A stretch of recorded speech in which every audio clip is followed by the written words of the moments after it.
పాపము యొక్క తీవ్రమైన పరిణామాలు. ఎందుకంటే మత్తయి సువార్త 1:21 చూడండి. రాత్రి తన ప్రజలను వారి పాపముల నుండి ఆయన రక్షించు. హల్లెలూయా. యేసుక్రీస్తు వారు పాపముల నుండి ఇచ్చే రక్షణను ఏమంటున్నారు? గొప్ప రక్షణ. ఎవరి పాపముల నుండి రక్షణ అంటే ఎవరి పాపముల నుండే వారికి రక్షణ. హల్లెలూయా. యేసుక్రీస్తు ఇచ్చే రక్షణ ఇది. ఎవరు ఇవ్వలేరు. ఇది రక్షణ ఎవరు ఇవ్వాలి? దేవుడు మాత్రమే ఇచ్చే రక్షణ. హల్లెలూయా. లోకంలో మరి ఎక్కడా దొరకని రక్షణ, ప్రభువారు మాత్రమే ఇచ్చే రక్షణ. పాపముల నుండి రక్షణ అందరికీ అన్ని విషయాల్లో కావాలి. ఆరోగ్యానికి రక్షణ కావాలి, అవునా? ఆరోగ్యానికి రక్షణ కావాలి, ధనానికి రక్షణ కావాలి, శరీరానికి రక్షణ కావాలి, వస్తువులకు రక్షణ కావాలి, జీవితానికి కూడా రక్షణ కావాలి. కానీ వీటన్నిటికంటే గొప్ప రక్షణ ఏదంట? ఏది గొప్ప రక్షణ? పాపముల నుండి కలిగే రక్షణ గొప్ప రక్షణ. హల్లెలూయా. ఎందుకు ఇది గొప్పదంటే ఇది నిత్యమైన ఒక ఫలితాలను తీసుకొస్తుంది. నిత్యమైన ఫలితాన్ని తెస్తుంది. పాపం నుండి వచ్చే రక్షణ శాశ్వతమైన ఫలితం తెస్తుంది. మిగతావన్నీ కూడా కొంతకాలం మాత్రమే పరిమితమైన ప్రభునందు ప్రియులారా, ఎక్కువ కాలం ఉండేవి కాదు. కానీ పాపము నుండి కలిగే రక్షణ ఒకవేళ ఎవరికైనా కలిగితే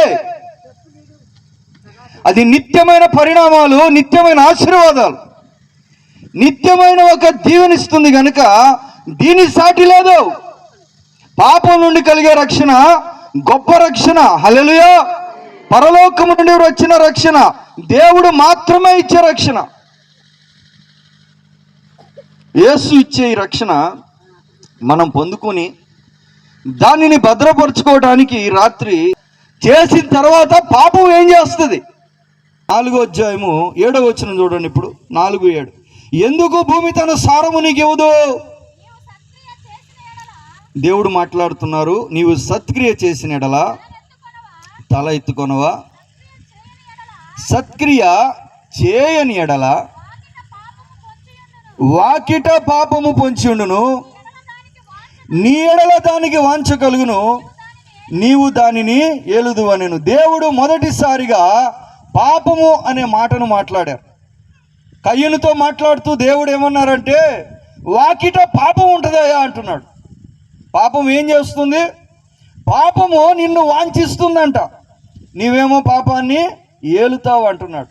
ఇదే మాట భార్యాభర్తల గురించి మాట్లాడాడు. దేవునికి స్తోత్రం. హల్లెలూయా.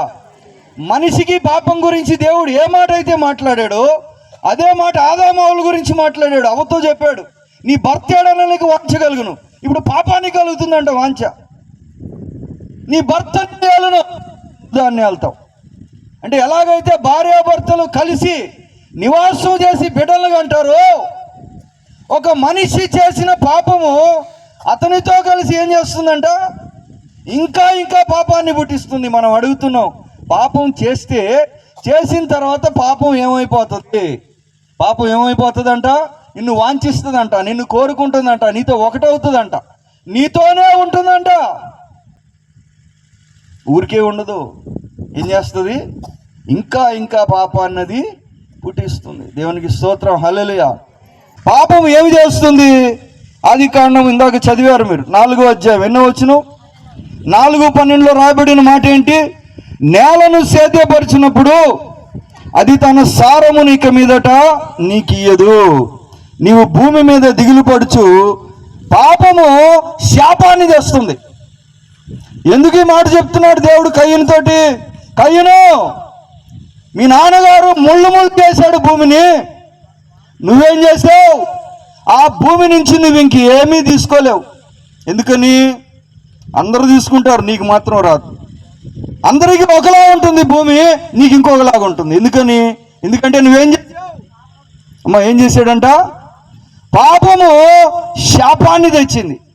పాపం చేసి వెళ్ళిపోయాడు. నాకు తెలుసా, మా తమ్ముడికి నేను కావలివాడినా, తమ్ముడు ఏడా అంటే నాకేం తెలుసు, ఎటుపోయాడు ఎవరికి తెలుసు అండి, నన్ను అడుగుతా ఎందుకు, నాకేం తెలుసు అంటే దేవుడు చెప్పాడు, నాకు తెలుసు, నీకు తెలుసు, భూమికి తెలుసు, ఇంకా తెలుస్తుంది నీకు.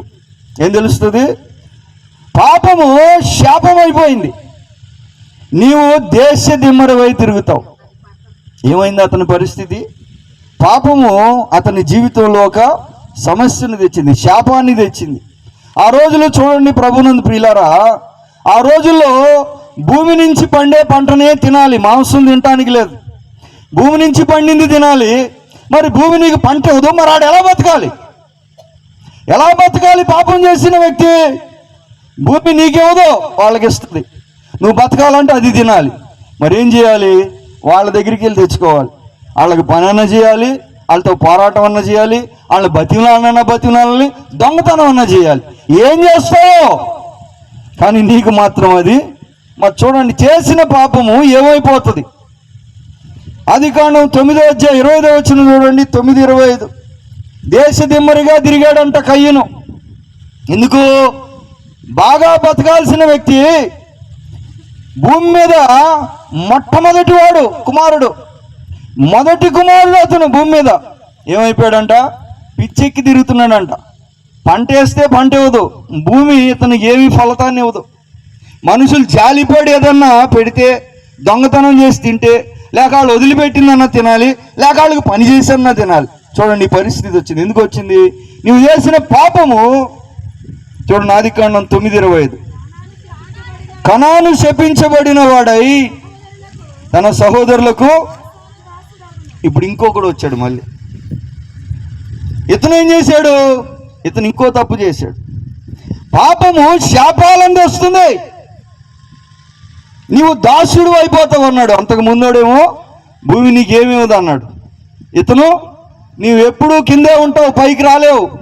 చదువుల్లో నీకంటే పైనే ఉంటారు, వ్యాపారం చేసినా నీకంటే పైనే ఉంటారు, ఆటలాడినా నీకన్నా పైనే ఉంటారు, రాజకీయాల్లోకి వెళ్ళా నువ్వు ఓడిపోతావు, నువ్వు పైకి రానే రావు అన్నాడు. ఎవడో ఒకటి నీకంటే పైన ఉంటాడు. ఎందుకని?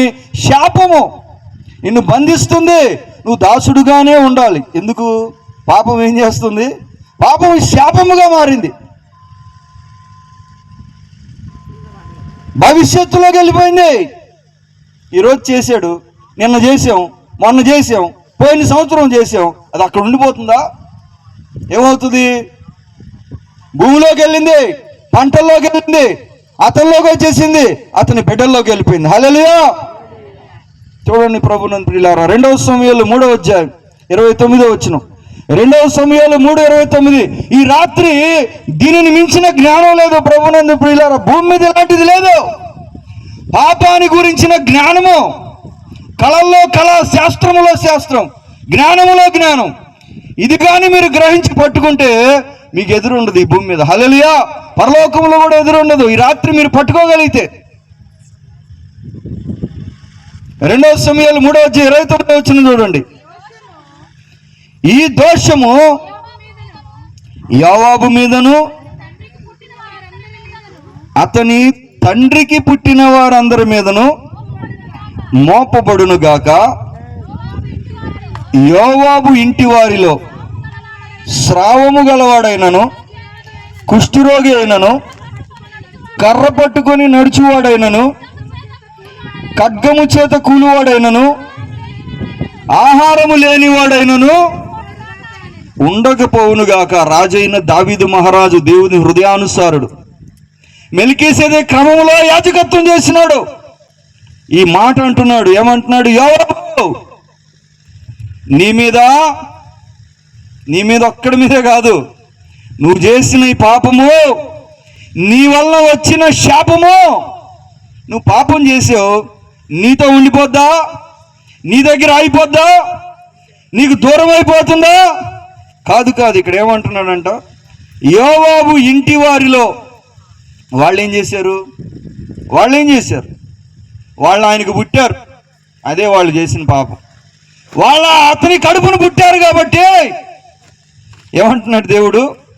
స్రావము గలవాడైనాను అంటే ఏదో ఒక గాయమయ్యి పుండు పడేవాడైనా ఉంటాడంట. ఇప్పుడు జీవితకాలం అలాగే ఉండాలి. లేదా కుష్ఠరోగి, చర్మానికి రోగం వచ్చి మరణం అయిపోతూ ఉంటుంది, అలాంటి వాడైనా ఉండాలి. లేదా కర్ర పట్టుకొని నడుచుకోవాడైనను కాలు కానీ చేయి కానీ లేకుండా అయిపోవాలి. లేదా ఆహారము లేనివాడైనను, తినటానికి లేనోడు, ఆకలితో మాడేవాడు ఒకడు ఉంటాడు వాళ్ళ కుటుంబంలో. అయితే ఆకలితో అన్న మాడాలి, లేకపోతే కాలో చేయరగొట్టుకోవాలి, లేకపోతే ఆరోగ్యం పోగొట్టుకోవాలి, లేదా ప్రాణమైనా పోగొట్టుకోవాలి. పాపము ఏమైపోతుంది? పాపము శాపాలు తెస్తుంది. తిండి తెచ్చుకోవటం కష్టమైపోయింది, మనుషుల మధ్య తిరగటం కష్టమైపోయింది, భూమి మీద నరుడుగా ఉండటం కష్టమైపోయింది. ఎందుకైంది? పాపం. మా యేసుక్రీస్తు వారు ఎందుకు వచ్చారు? వారి పాపము నుండి వారిని రక్షించడానికి వచ్చారు. పాపము ఏమి చేస్తుంది? పాపం ఏం చేస్తుందంట? పాపం ఏం చేస్తుంది? చూడండి, రాయబడిన మాట ప్రభునందు ప్రియులారా, ఒక మనిషి మీదే కాదు, అతని కుటుంబం మీదకి, అతని భూమి మీదకి, అతని సంపద మీదకి, అతను చేసే పని మీదకి. 2 సమూయేలు 21:1 2 సమూయేలు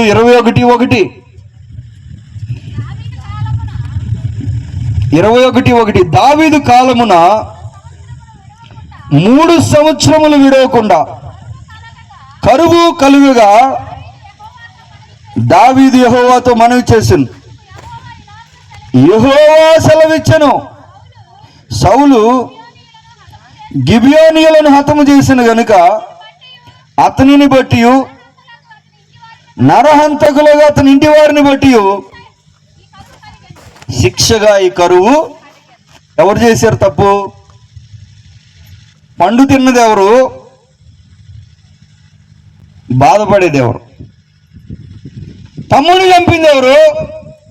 తిండి లేక మాడిపోయేది ఎవరు? నేరం చేసింది ఎవరు?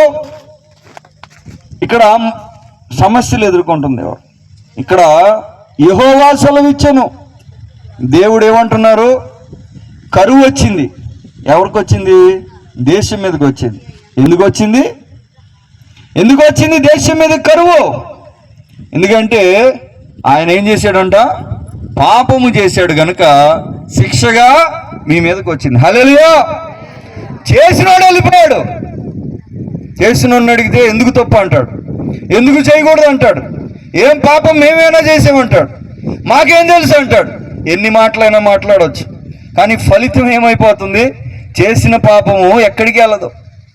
చేసిన పాపము రోగంగా మారుతుంది, శాపముగా మారుతుంది, వ్యసనముగా మారుతుంది, ఆటంకంగా మారుతుంది, కరువుగా మారుతుంది, పేదరికంగా మారుతుంది, అపజయంగా మారుతుంది, నిరుద్యోగంగా మారుతుంది, బిడ్డలు పుట్టకుండా మారిపోతుంది. పూర్తిగా జీవితాన్ని ఏం చేస్తుంది? మా తేలిగ్గా ఎంచొద్దు. పాపము ప్రధానమైన ఒక అంశం. ప్రతి సమస్యకు మూల కారణం. ఈరోజు మనకు ఆశీర్వాదాలు కావాలి, అవునా? ఆశీర్వాదాలు కావాలి, దీవెనలు కావాలి, ఆరోగ్యం కావాలి, ఉద్యోగం కావాలి, పొలాలు కావాలి, పంటలు కావాలి, బిడ్డలు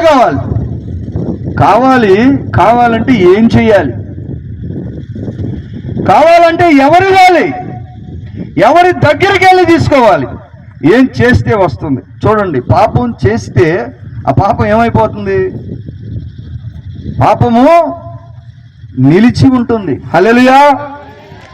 పాపం చేసిన వాళ్ళు వెళ్ళిపోవచ్చు, పాపం చేసిన వాళ్ళు ఒప్పుకోకపోవచ్చు, పాపం చేసిన వాళ్ళు మర్చిపోవచ్చు, కానీ పాపం మాత్రము నిలిచి ఉంటుంది. చూడండి, మత్తయి సువార్త 9:6 మత్తయి సువార్త 9:6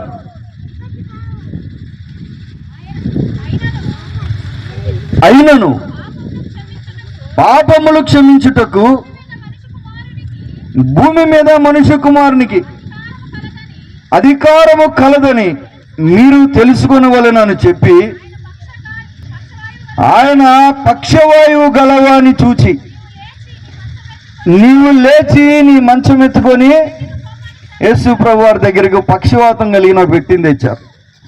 అయ్యా బాగు చేయి అంటే యేసు ప్రభు వారు ఏమంటున్నాడంటే నూనె రాసి కొద్ది కాలు ఇట్లాగా లాగి తర్వాత అతనికి ఇంజెక్షన్ ఇచ్చి ఆపరేషన్ చేయట్లా.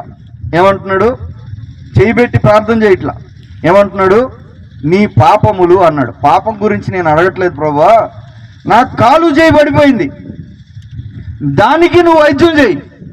మంచి తిండి తినమంటావా, ఎక్సర్సైజ్ చేయమంటావా, ఆయిల్ వాడమంటావా, లేకపోతే ఆపరేషన్ చేయించుకోమంటావు అంటే దేవుడు చెప్తున్నారు, పాపము, నీ పాపము ఏమైంది? పక్షవాతం అయింది. నీ పాపము ఏమైపోయింది? పక్షవాతంగా మారింది. హల్లెలూయా. పాపం ఏమైపోతుంది? ఈ రాత్రి మనం గ్రహించాలి ప్రభువును ప్రియులారా. ఏది పడితే అది చేయటం, ఎందుకు చేయకూడదు అంటాం, ఎవరు చేశారంటాం, మేము ఒక్కళ్ళైనా చేసింది అంటాం, అంత చిన్నదే తప్ప అంటాం. అంత చిన్నదానికే చిన్న కరెంట్ వైర్ పట్టుకున్నాం అనుకో, ఏం జరుగుతుంది అమ్మా? ఏం జరుగుతుంది? ఇంతే ఉంది కరెంట్ వైర్, ఇంతే ఉంది. జస్ట్ ఆ ప్లగ్ వెనకాల ఉన్న దాంట్లో ఏలు పెట్టామనుకో, ఏం జరుగుతుంది? దేవునికి స్తోత్రం కలుగుగాక. మరి చూడండి, రాయబడిన మాట ఏంటి? పాపము ఇలా మారుతుంది, ఊరికే ఉండదు. అది చేసిన పాపము వాంఛిస్తుందంట. ఏమైపోద్దంట? మనిషిని కోరుకుంటుందంట, మనిషితో ఒకటైపోద్దంట. ఆదికాండము 18వ అధ్యాయము 20వ వచనం చూడండి. ఎందుకు పాపము శాపమవుతుంది? పాపము రోగం అవుతుంది. ఎందుకు పాపం కరువు అవుతుంది? ఎందుకు పాపము బానిసత్వం అవుతుంది? ఎందుకంటే ఆదికాండం 18వ అధ్యాయం 20వ వచనం చూడండి. 18:20. యెహోవా సొదొమ గొమొర్రాలను గూర్చిన మొర గొప్పది గనుక వాటి పాపం ఏమైందంట? పాపము భారమైంది. ఎవరికి భారమైంది? భారం అంటే ఏంటి? భారం అంటే బరువు. పాపం ఏమైపోతుంది? భారం అయిపోతుందంట. అంటే మోయటానికి కష్టమైపోతుంది. ఎవరికి మోయటానికి కష్టమైంది? దేవుడు చెప్తున్నారు, సొదొమ గొమొర్రాలను గూర్చిన మొర గొప్పది. వాళ్ళు చేసే పాపాలు ఎవరో మొరపెట్టేలాగా చేస్తున్నాయంట. వీళ్ళు ఏదో చేస్తున్నా, నా బతుకు నేను బతుకుతున్నా, నా తిండి నేను తింటా, నా ఉద్యోగం నేను చేసుకుంటా, నా ఇష్టం వచ్చిన నేను బతుకుతా, నేను ఎవరినే అన్నావు, నేను ఎవరి దాంట్లో ఏలుపెట్టను, కావాలంటే సాయం చేస్తా, అంతేగాని నేను ఎవరినేమి చేసేవాడిని కాదు, కావాలంటే ఎవరినైనా అడిగాను వీళ్ళు చెప్పొచ్చు. నా నోరు నా ఇష్టం, నా బట్టలు నా ఇష్టం, నా జుట్టు నా ఇష్టం, నా ఊళ్ళో నా ఇష్టం, నా ఉద్యోగం నా ఇష్టం. అవునా కాదమ్మా? అవునా కాదా? నా డబ్బులు నా ఇష్టమయ్యా, నా నోరు నా ఇష్టమయ్యా, నా ఒళ్ళు నా ఇష్టమయ్యా, నా ఇల్లు నా ఇష్టమయ్యా. వాళ్ళు చేశారు వాళ్ళు ఇష్టం వచ్చినట్టు. అయితే వాళ్ళు చేసిన దానికి పర్యవసానంగా దేవుని సన్నిధిలో మొర పెడుతున్నారంట ఎవరో. అది గొప్పగా ఉందంట. అది చూసి దేవుడు ఇంకో మాట అన్నాడు, పాపము భారమైపోయింది. అంటే బరువుగా ఉంది. ఎవరి మీద బరువుగా ఉంది? పరలోకానికి అది భారంగా ఉందా? దేవునికి భారంగా ఉందా? చేసినోడికే భారంగా ఉందా? మొత్తం మీద పాపం ఏమవుతుంది? పాపము శాపం అవుతుంది, పాపము వ్యాధి అవుతుంది, పాపము బానిసత్వం అవుతుంది, పాపము కరువు అవుతుంది, పాపము బరువు అవుతుంది. హల్లెలూయా. చేసేవాళ్ళు తెలుసుకోవాలి. హెబ్రీ పత్రిక 12:2 చూడండి ఒకసారి. 12వ అధ్యాయం 2వ వచనం. హెబ్రీ పత్రిక 12వ అధ్యాయం 2వ వచనం. మనము కూడా ప్రతి భారమును సులువుగా చిక్కులు పెట్టు. పాపం ఏం చేస్తుంది? చిక్కుల్లో పెడుతుందంట. పాపం ఊరికే ఉండదు. పాపం పడుకొని నిద్రపోదు. పాపం రెస్ట్ తీసుకోదు. పాపం నిన్ను విడిచిపెట్టదు. చూడండి, ఇర్మియా గ్రంథము 14వ అధ్యాయం 7వ వచనం. ఇర్మియా 14:7. పాపం అంటే ఏంటో చెప్తాను, కానీ దాని వలన ఏం కలుగుతుందో ముందు మనం అర్థం చేసుకోవాలి. ఎందుకంటే పాపాల నుంచి రక్షణ ఇస్తాను, నా దగ్గరికి రండి అంటున్నాడు యేసయ్య. నీ పాపాల నుండి రక్షణ. నీవు కానీ అది తీసుకోకపోతే అది నీ మీద, నీ కుటుంబం మీద, నీ బిడ్డల మీద, నీ ప్రాంతం మీద తీసుకుంటే దీవెన కూడా అన్నిటి మీద. చూడండి, ఇర్మియా గ్రంథం 14వ అధ్యాయం 7వ వచనం. యెహోవా మా తిరుగుబాటులు అనేకములు నీకు విరోధముగా మేము పాపము చేస్తిమి, మా దోషములు మా మీద ఏం చేస్తున్నాయి? ఎవరు చేస్తున్నారు? మా మీద దోషారోపణ చేస్తుందంట. మా మీద ఎవరు చేస్తున్నారు దోషారోపణ? పక్కింటి వాళ్ళు చేస్తున్నారా? శత్రువులు చేస్తున్నారా? దేవదూతలు చేస్తున్నారా? ఎవరు చేస్తున్నారు? మా దోషాలే మా మీద దోషారోపణ చేస్తున్నాయి అంటున్నాడు. హల్లెలూయా. ఆల్రెడీ ఒక ఆయన ఉన్నాడు, సాతాను. రాత్రి పగలు దేవుని సన్నిధిలో నిద్రపోడంట. ఆయన నిద్రపోనేవాడంట. ఇతను పునకడంట. దేవుడు పునకడు కదా, ఇంక ఇదే చెప్తా ఉంటాడు పోయి, పలానా మనిషి, అదిగో పాస్టర్ గారు, ఇదిగో ఈ సేవకుడు, ఇదిగో ఇతను, ఎవరు ఈ పాటల సంగీతం వాళ్ళు ఇలా చేస్తున్నారంట.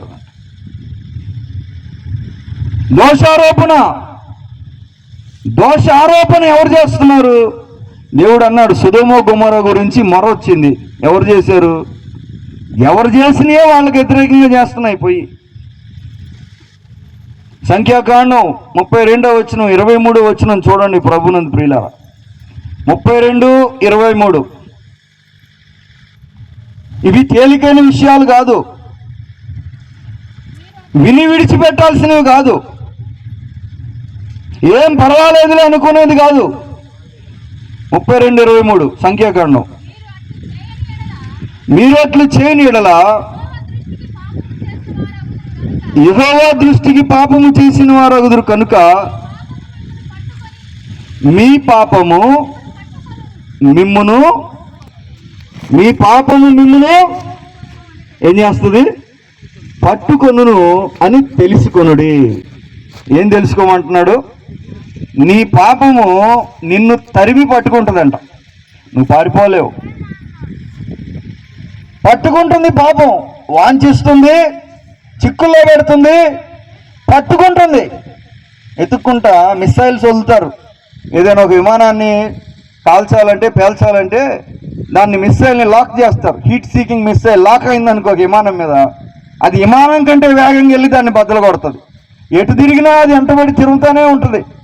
నువ్వు ఊరు మారినా, ఇల్లు మారినా, మందిరం, సంఘం మారినా, పేరు మార్చుకున్నా, బట్టలు మార్చుకున్నా, పాటలు మార్చుకున్నా, అది నిన్ను పట్టుకుంటుంది. హల్లెలూయా. ఎందుకని? నువ్వు చేసింది నిన్ను పట్టుకుంటుంది అని తెలుసుకో. దేని గురించి? మన పాపాలు కానీ ఒకవేళ మనం చేస్తే అవి ఏం చేస్తాయో తెలుసుకోమంటున్నాడు. పాపం అంటే ఏంటో చెప్తాను నేను ఒకసారి తర్వాత. ఎందుకు అలాగా మారుతుంది? ఎందుకంటే పాపం మనల్ని పట్టుకుంటుందంట. చూడండి, నిర్గమకాండం చదివాం కదా, 32-33 చూడండి. ఇప్పుడు 32-33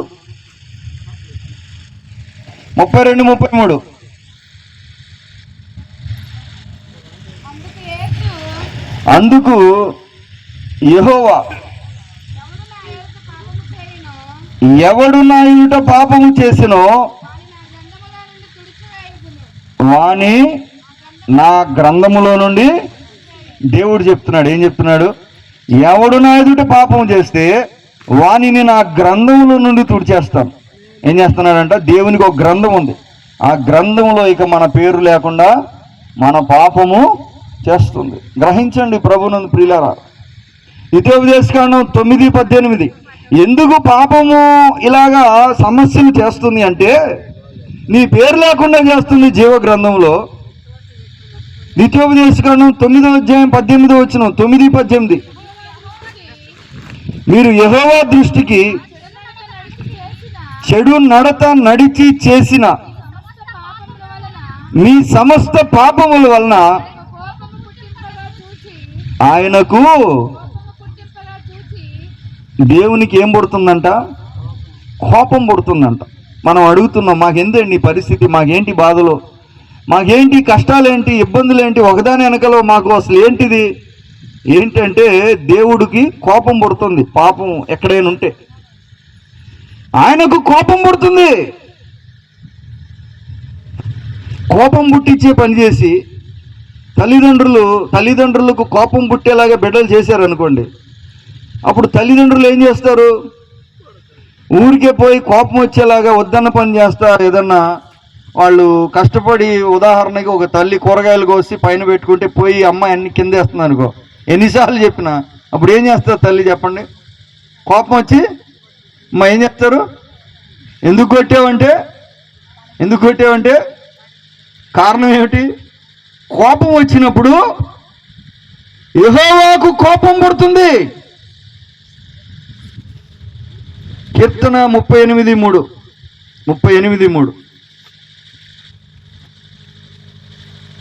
పాపము ఏమైపోతుంది అసలు? ఏం చేస్తుంది అసలు? దానికి మన జీవితానికి ఉన్న సంబంధం ఏంటి అసలు? 38:3 ఏముందమ్మా? నీ కోపాగ్ని వలన ఆరోగ్యము నా శరీరమును విడిచిపోయాను, నా పాపమును బట్టి నా ఎముకలలో దేవుని కోపం వస్తే ఏమైందంట? మనిషికి అనారోగ్యం వచ్చేసింది. హల్లెలూయా. నా శరీరమును ఆరోగ్యం వదిలి వెళ్ళిపోయింది.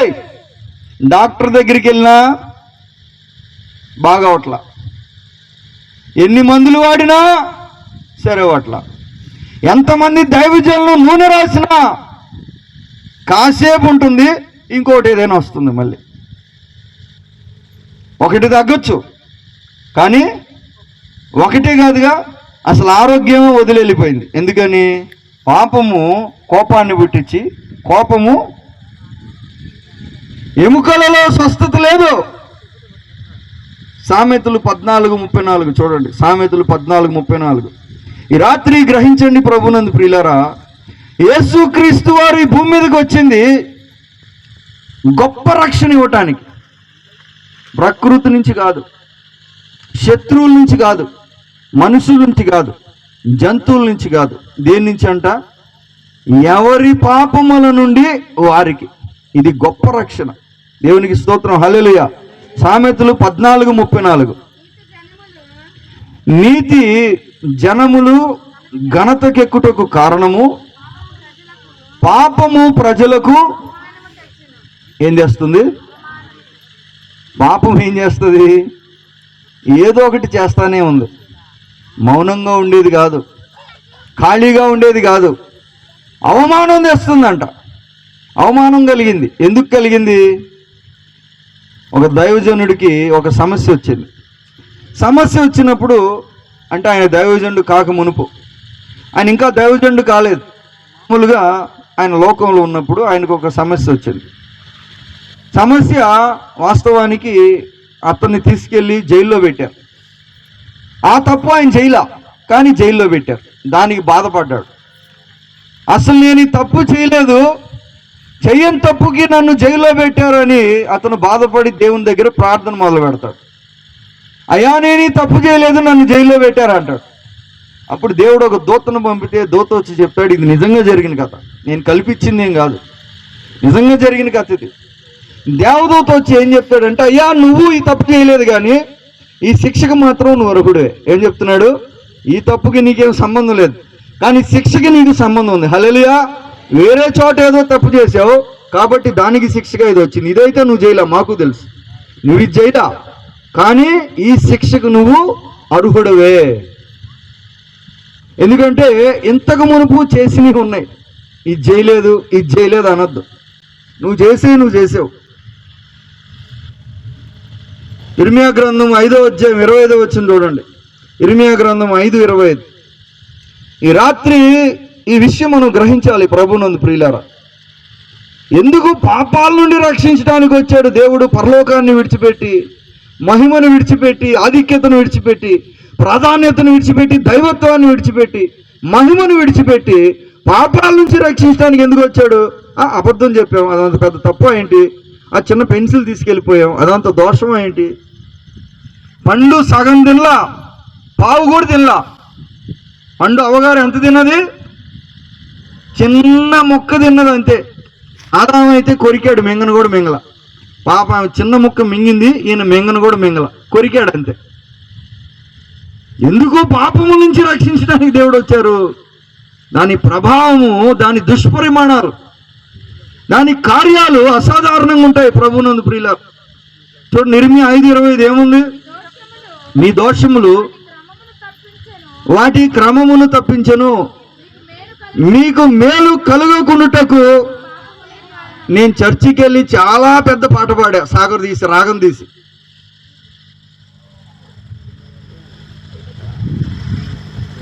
మేలు కలుగుతుంది అనుకున్నా. కలుగుతుందా? కొంత కలగచ్చు. నేనెంత ఆశించానో అంత కలగకపోవచ్చు. ఎందుకని? ఇక్కడ ఏం చెప్తున్నాడు?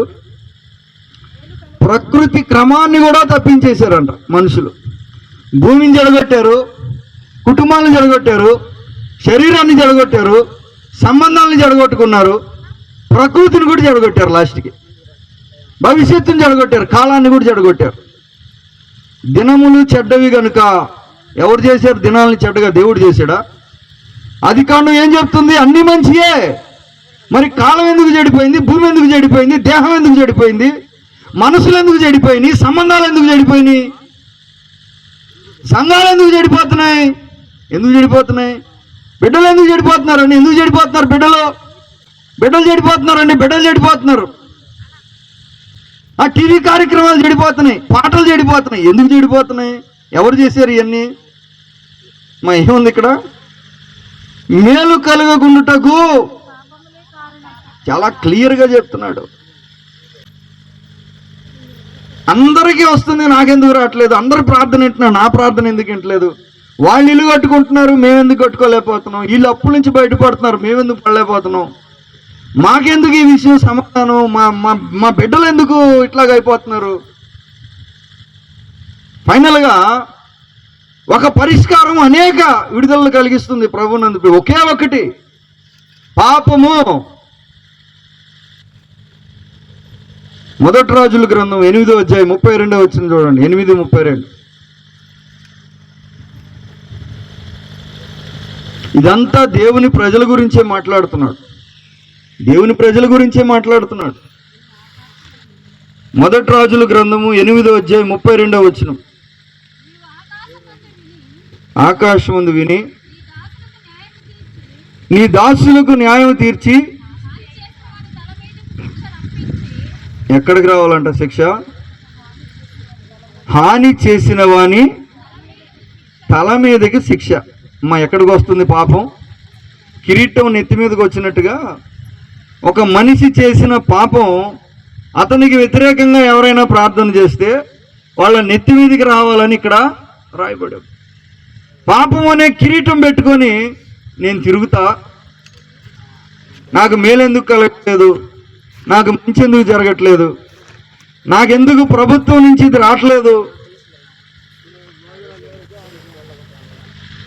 ఇర్మియా గ్రంథం 17వ అధ్యాయం 2వ వచనం. ఇర్మియా 17:2.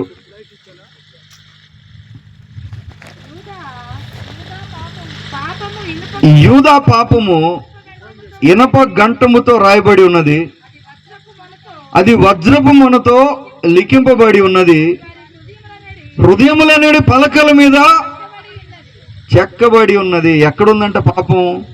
చేసింది ఎక్కడికి పోవట్లా, అది రాయబడి ఉంది. ఎక్కడుంది? ఎవరి హృదయాల మీద అది రాయబడి ఉంటుందని చెప్తున్నాడు. ఎవరి తల మీద అది కిరీటంగా ఉందని చెప్తున్నాడు. చాలా భయంకరమైన ఒక మాటలు రాయబడి ఉన్నాయి. ప్రభునందు ప్రియులారా, గ్రహించండి. ఈ రాత్రి పాపం యొక్క దుష్పరిమాణాలు చాలా తీవ్రంగా ఉన్నాయి కనుక దానిని మనం నిర్లక్ష్యముగా. మీకా గ్రంథం 6వ అధ్యాయం 13 వచ్చింది చూడండి. పాపం అంటే ఏంటో చెప్తాను నేను ఇప్పుడు. పాపం అంటే ఏంటో చెప్తాను. ఇన్ని సమస్యలు పుట్టించే పాపం అంటే అసలు ఏంటి? పాపం అంటున్నారు కదండి, ఏంటి పాపం అంటే చెప్తాను అది కూడా. మీకా 6:13. కాబట్టి నీవు బాగుపడకుండా నేను నీ పాపములు బట్టి నిన్ను పాడు చేసి, దేవుడే చెప్తున్నాడు, నీ పాపములు బట్టి నిన్ను బాగుపడకుండా. అంటే పాపము ఎక్కడైనా ఎవరిలో అయినా ఏ రూపంలో అయినా ఉంటే అది ఏ రకంగా అయినా రానివ్వండి, అది పూర్వీకులు తెచ్చారా, మనం తెచ్చుకున్నావా, ఆ ప్రాంతంలో ఉందా, ప్రాంతంలోకి పాపం వచ్చింది, ఆ ప్రాంత వాసులందరూ ఇబ్బంది పడ్డారు. యోనాను బట్టి ఆ నావ అందరికి ఇబ్బంది వచ్చేసింది. ఎవరు తెచ్చినా కానీ పాపం మాత్రం సమస్యే. దేవునికి స్తోత్రం, హల్లెలూయా. గ్రహించండి ప్రభునందు ప్రియులారా. మనం తెచ్చుకోవచ్చు, తల్లిదండ్రులు తేవచ్చు, ఆ ప్రాంతంలోకి రావచ్చు, వేరే కారణం చేత కూడా ఉండొచ్చు, ఎలాగైనా రానివ్వండి, అనేక రకాలుగా అవి రావచ్చు. కానీ అవి ఉంటే మాత్రం అందరికీ అది సమస్యను కలిగిస్తుంది. సో పాపము అంటే ఏంటి? ఎందుకంటే అది కానీ ఉంటే ఇంకా మనం పైకి రాలేం, ఇంకా మనం చాలా సమస్యలు ఇబ్బంది పడుతూనే ఉంటాం. పాపం అంటే ఏంటి ఇప్పుడు అంటే బైబిల్ గ్రంథంలో కొత్త నిబంధనలో 5 నిర్వచనాలు ఉన్నాయి. పాత నిబంధనలో చాలా రకాలుగా ఉంది, కానీ కొత్త నిబంధనలో 5 నిర్వచనాలు. మొదటి యోహాను రాసిన మొదటి పత్రిక 3వ అధ్యాయం 4వ వచనం. యోహాను రాసిన మొదటి పత్రిక 3వ అధ్యాయం 4వ వచనం. పాపము చేయి ప్రతివాడును ఆజ్ఞను అతిక్రమించును. ఏంటంట పాపం అంటే? ఆజ్ఞ అతిక్రమమే. ఎవరివ్వాలి ఆజ్ఞ? ఆజ్ఞను అతిక్రమించటమే పాపం అంట. పాపము సమస్య తెస్తుంది, కానీ అసలు పాపం అంటే ఏంటి? మేమేం పాపం చేసాం? మేమేం తప్పు చేసాం? మేమేమి చేసాం? బైబిల్ చెప్తుంది ఏది పాపమో ఏది కాదో అది తప్పెందుకు అవుతుందండి? అది తప్పెందుకు అవుద్ది? తప్పు కానే కాదు. ఎందుకు తప్పు అవుద్ది అన్నాను అనుకో, నేను కుదురుతుందా? ఏది తప్పో ఏది కాదో నేను చెప్పడానికి లేదు. ఎవరు చెప్పాలి? దేవుడు చెప్పాలి. ఏది పాపమో ఏది కాదో సృష్టికర్త అయిన దేవుడే చెప్పాలి. హల్లెలూయా. నేను చేసి తప్పు కాదు అంటానికి కుదరదు. నా దృష్టికి రైట్ అవ్వచ్చు, కానీ నన్ను నేను చేసుకోలేదు, నన్ను నేను పెట్టుకోలేదు, నన్ను నేను పోషించుకోలేను, నన్ను నేను బాగు చేసుకోలేను, నన్ను నేను రక్షించుకోలేను, నా ప్రాణాన్ని నేను పెట్టలేను, తీయలేను. ఆయన చెప్పాలి. దేవుడు చెప్తున్నాడు ఆజ్ఞ అతిక్రమమే పాపము. ఎవరి ఆజ్ఞ? ఎవరి ఆజ్ఞను అతిక్రమించినా పోలీసులు బండి మీద 3 ఎక్కద్దు అన్నారు అనుకోండి, టీచర్ గారు హోంవర్క్ చేసి రండి రేపు అన్నాడు, లేకపోతే కుదరదు, హోంవర్క్ చేసి రండి. ఆజ్ఞ ఎవరిస్తారు? ఆజ్ఞ అధికారం కలిగిన వాళ్ళు ఎవరైనా ఇవ్వచ్చు, అధికారం కలిగిన వాళ్ళు ఎవరైనా ఇవ్వచ్చు ఆజ్ఞ. ఏ ఆజ్ఞ మనం మీరినా ఏం చేసినట్టు అవుతుంది? ఆజ్ఞ అతిక్రమమే పాపము. తల్లిదండ్రులు మాట వినలేదు, పెద్దోళ్ళు మాట వినలేదు, సమాజం మాట వినలేదు, పాస్టర్ గారు మాట వినలేదు, తాతగారు మాట వినలేదు, అక్క మాట వినలేదు, నేను ఇచ్చిన మాట నేను వినలేదు. మేమేం చేసాం? ఏంటి తప్పు? ఆజ్ఞ అతిక్రమమే పాపము. హల్లెలూయా. ఎందుకంటే సమస్యలు ఎందుకు పుడుతున్నాయి? పాపం వలన పుడుతున్నాయి. పాపము తొలగించుకుంటే, లేక పాపాన్ని కప్పుకుంటే, పాపం విషయం సరి చేసుకుంటే, పాపం విషయం పరిష్కారం చేసుకుంటే అప్పుడు మనకు అన్నీ బాగవుతాయి. సో ఏంటి అసలు అది మనకు తెలియాలి. జబ్బు ఏంటో తెలియాలి. వైద్యం చేయాలంటే డాక్టర్లు ఏం చేస్తారు? ముందు డాక్టర్లు రకరకాలైన పరీక్షలు చేస్తారు. బ్లడ్ రిపోర్టు, తర్వాత చర్మం రిపోర్టు, మాంసం రిపోర్టు, అన్ని పరీక్ష చేస్తారు, స్కాన్ చేస్తారు. ఏం తెలియాలి? అసలు జబ్బు తెలియాలి ముందు. జబ్బు తెలిస్తే దానికి వైద్యం చేయొచ్చు, ఇది జబ్బు అని. సో అసలు పాపం అంటే ఏంటి? ఎందుకంటే మనం చేసామా లేదా తెలియాలి. స్త్రీలారా మీ భర్తల మాట వినట్లని చెప్పాడు బైబిల్లో. చెప్పాడా? ఉందా లేదా? బైబిల్లో ఉందా లేదా? పిల్లలారా మీ తల్లిదండ్రులు మాట వినండి. సంగమా సేవకుని మాటకు నీవు ఉందా లేదా? ఆజ్ఞ అతిక్రమమే.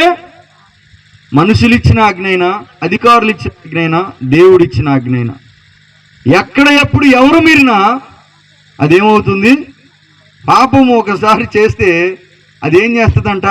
తరిమి పట్టుకుంటుందంట, పెళ్లి చేసుకుంటుందంట, మనతో పాటే ఉంటుందంట, మనల్ని నాశనం చేసి వదులుతుందంట. చేయటానికి తేలిగ్గా చేయొచ్చు, తప్పించుకోవటం మాత్రం ఎవరి వలన అవుతుందా? చేయటం తేలికే, తప్పించుకోవటం మాత్రం. రెండవది యాకోబు పత్రిక 4వ అధ్యాయం 17వ వచనం. ఎందుకు యేసుక్రీస్తు దగ్గరికి మనం రావాలి? ఎందుకు ఆయన ఇచ్చి రక్షణ పొందాలి? ఎందుకు ఆయనలో మనము యాకోబు 4:17 అసలు తప్పేంటో తెలియాలి ముందు. ఏం చేస్తున్నాం? 4:17 ఏముంది? కాబట్టి మేలైనది చేయ నెరిగియు అలాగూ చేయని వానికి ఎవరికి పాపం? పాపం ఎప్పుడు ఇంకో డెఫినేషన్ ఇచ్చాడు, నిర్వచనం. పాపం అంటే ఏంటండి పాపం? మేలైనది చేయ నెరిగియు. టైంకి వెళ్ళటం మంచిదా, లేట్కి వెళ్ళటం మంచిదా? మీరు చెప్పండి. టైంకి వెళ్ళటం మంచిదా, లేట్కి వెళ్ళటం మంచిదా? పనికి టైంకి వెళ్ళటం మంచిదా, లేట్కి వెళ్ళటం మంచిదా? మందిరానికి టైంకి వెళ్ళటం మంచిదా, లేట్కి వెళ్ళటం మంచిదా? అసలు దేనికైనా టైంకి వెళ్ళటం మంచిదా? మేలైనది ఏది మేలు చెప్పండి? టీవీ చూడటం మంచిదా, ప్రార్థన చేయటం మంచిదా? గట్టి గట్టిగా అరిసి పెద్దవాళ్ళ మీద కేకలేయటం మంచిదా? సరే, ఒకవేళ వాళ్ళు చెప్పింది ఆలోచన చేయటం మంచిదా? బైబిల్ చదవటం మంచిదా, పక్కన వేయటం మంచిదా? ప్రార్థన జరిగేటప్పుడు ప్రార్థనకి వెళ్ళటం మంచిదా, వెళ్ళకుండా టీవీ చూడటం మంచిదా? మరి చెప్పండి, ఏది మంచిది? నాకు తెలీదు. మీకు మేలైనది చేయనెరిగియు అలాగూ చేయని వానికి ఏది మేలో తెలిసి అలా చేయకుండా ఏదో చేయటానికి ప్రయత్నం చేస్తే అప్పుడు ఏం చేస్తున్నట్టు అవుతుంది? కాపీ కొట్టి రాశాను అనుకో పరీక్షలు అని, ఏమవుద్ది చెప్పు? ఏమవుద్దమ్మా? చేనికి వెళ్ళి పోతా ఒట్టి చేతులతో వెళ్ళా చేనికి, వచ్చేటప్పుడు కొద్దిగా తెచ్చుకున్నాను అనుకో, ఏమవుతుంది? మేలాకీడా చెప్పండి. కీడు కాదండి అనొచ్చు. ఒక ఉదాహరణ చెప్తా వినండి. ఒక దొంగడు ఒక దొంగతనం చేశాడు. ఒక పెన్ను దొంగతనం చేశాడు దొంగడు. మంచి ఖరీదైన పెన్ను దొంగతనం చేశాడు. దొంగతనం చేసిన తర్వాత ఇంకో దొంగ వీడి దగ్గర దొంగతనం చేశాడు. ఈ దొంగడి దగ్గర ఇంకోటి దొంగతనం చేశాడు. వీడికి బాధ కలుగుతుందా, సంతోషం కలుగుతుందా? అబ్బా, నేనే దొంగనైతే నా దగ్గర ఇంకోటి దొంగతనం చేశాడు, నాకు ఎంత ధన్యత కలిగింది, అసలు నా జీవితం ధన్యమైపోయింది ఈరోజు అని హ్యాపీ ఫీల్ అవుతాడా, బాధపడతాడా? కోపం వస్తుందా? తీసుకున్నాడు కోపం వస్తుందా, సంతోషం కలుగుతుందా, ప్రేమ కలుగుతుందా? చెప్పండి, ఏమొస్తుంది? కోపం వస్తుందంటే అర్థం ఏంటి? నీకు కోపం వచ్చిందంటే నువ్వు తీసుకున్నాడు కోపం వస్తుందో నీకు తెలిసినే అర్థం. పిల్లలకి చెప్తారు, రేయ్ ఏంటి నువ్వు చేసే పని? ప్రార్థన చేయకుండా వెళ్తున్నావు ఎక్కడికి? పాస్టర్ గారితో ప్రార్థన చేయించుకో. మరి నువ్వు నీ సంగతి ఏంటి? వీడికి చెప్పండి పాస్టర్ గారు, వీడికి నేర్పియండి. నేర్చుకోరా, ఆడికి నేర్పియాలి. నీకు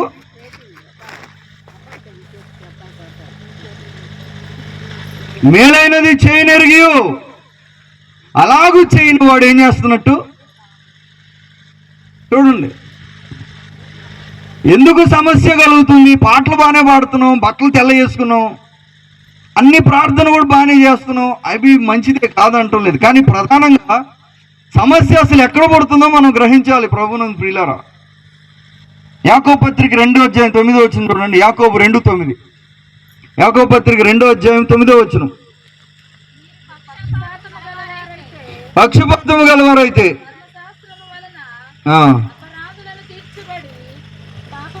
పక్షపాతం ఉంటే అది మంచిది కాదని చెప్తుంది బైబిల్. ఒకవైపు ఇష్టపడటం, ఇంకో వైపుని ఇష్టపడకపోవటం.